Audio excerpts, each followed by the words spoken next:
Today, I'm going to show you how easy it is to plant your dappled willow cuttings once they resemble dappled willow seedlings. I'm Laura, and this is Garden Sanity. And if you're new to my channel, I have an entire video playlist on dappled willow, from care to pruning to propagating cuttings. And that is how I got all of my dappled willow shrubs, from cuttings from one original shrub. So you can watch that video of how to propagate and learn how to do that.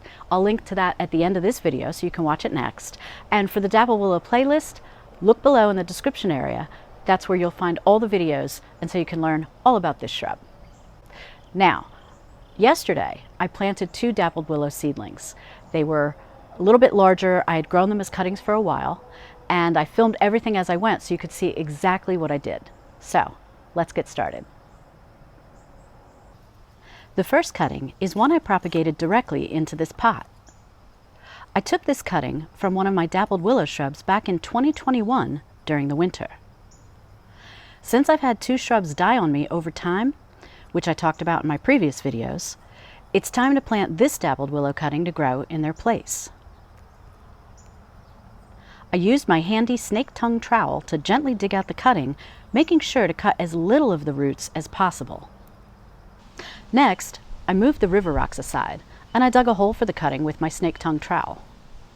I also used my hand pruners to cut some roots from the planting hole because, believe me, up and down this area, there are dappled willow roots running all over the place.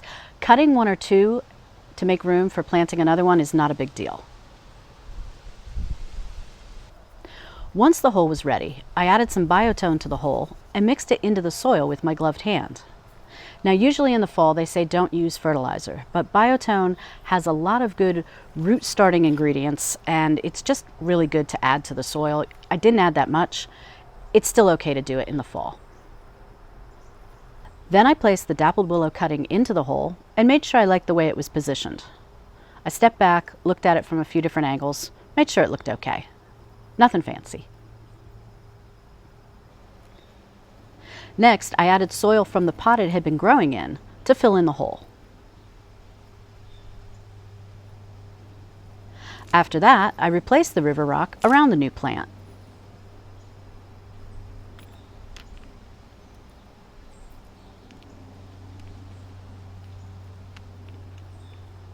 And finally, I watered the new plant, and watered it well.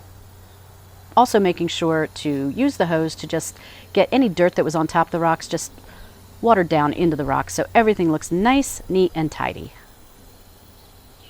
The next seedling I planted was a cutting I propagated in water before eventually transplanting it into a pot. Again, you can see that process in the video I'll link to at the end of this video. The process for planting was exactly the same.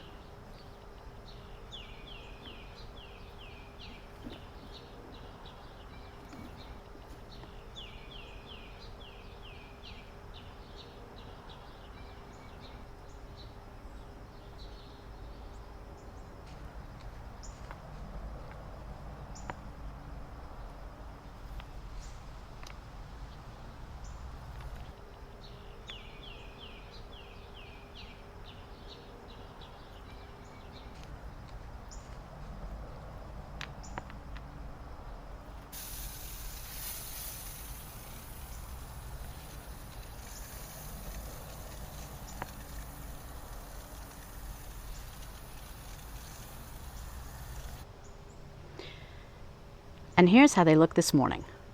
We had some rain overnight, so it's a little damp right now. But here is the most recent cutting that I did that turned into a beautiful shrub. And I'll put on the screen what this looked like and the year I planted it as a cutting. And you can see how nicely it's grown over time. I also covered this in some previous videos. And then here is the new seedling. Now, this is the one I propagated, as I mentioned, in water first, and then transplanted it into a pot. So you can see some of the leaves don't look so hot. It really got baked in the summer being in its pot, and it probably should have been transplanted sooner into the ground, but I wanted to wait until the fall because, like I said, our summer was brutal. And I ended up needing to do a lot of supplemental watering in this bed too, which I'd never had to do before. So I wanted to be safe. Here's the other shrubs I'll show you in a moment. But this is how this one looks. It looks really really good. I think it's gonna fill in nicely. And let me step back so you can just see the comparison. The vinyl fence is a 6-foot height. I trimmed that one back a little bit in the summer just so it wouldn't start growing into our neighbor's river birch tree. And then some of these are growing nice and tall.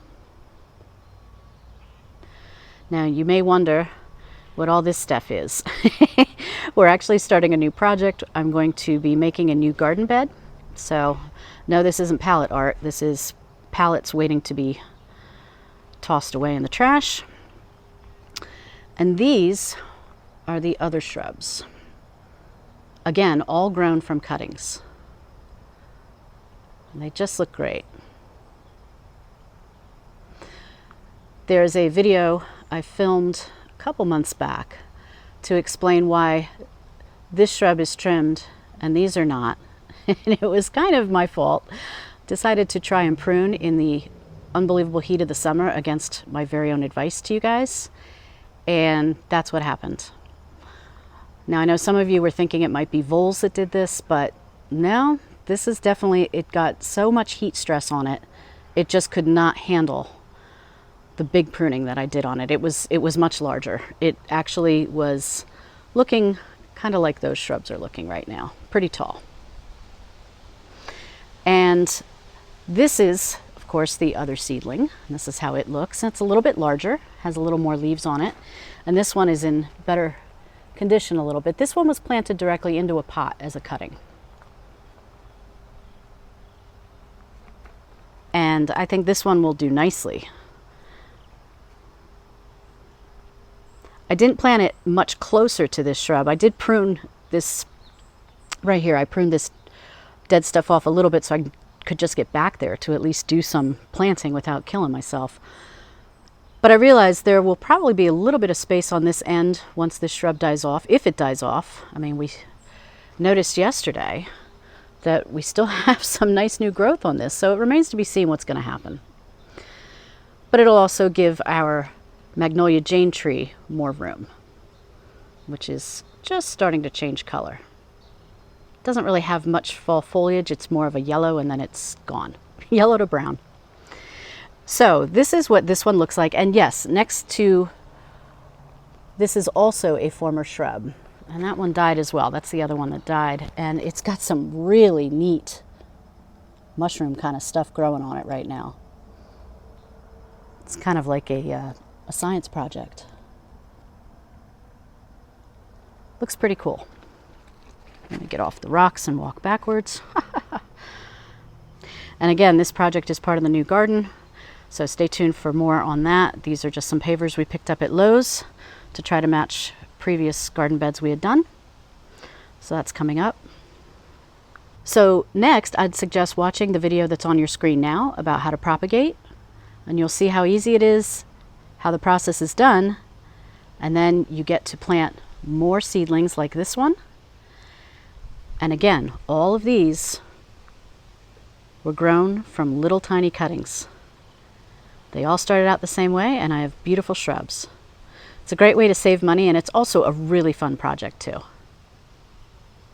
So until next time, happy gardening.